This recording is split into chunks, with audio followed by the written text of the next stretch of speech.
These are Waterwise MP Rotators. They're the most effective way of watering your lawn.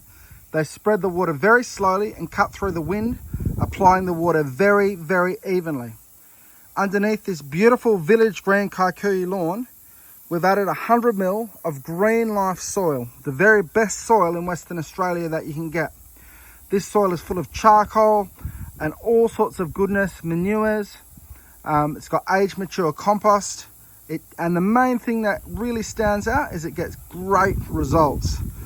And look at all these pop-ups. We've used 100 ml pop-ups. They're set 25 ml beneath the lawn, 60 ml off the edge. They're all uniform. They're all working perfectly. We've got full coverage. They just need a little bit of adjustment still. But look at that beautiful, beautiful lawn. The thing I love about Village Green Lawn the most is that it stays really, really green in winter.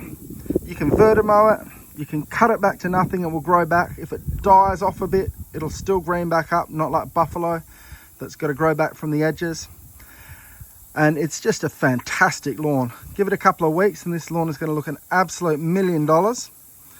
We service and repair irrigation systems and install beautiful native gardens and lawns in Perth, Western Australia. If you're out that way, give us a yell, we'll see what we can do. And this beautiful native garden that we've installed and designed is going to grow beautifully over time and just create a beautiful backdrop to this lawn. But the main thing about it is that we've done the prep work and we've got that right. You know, you can't see the amount of work that's went into this job.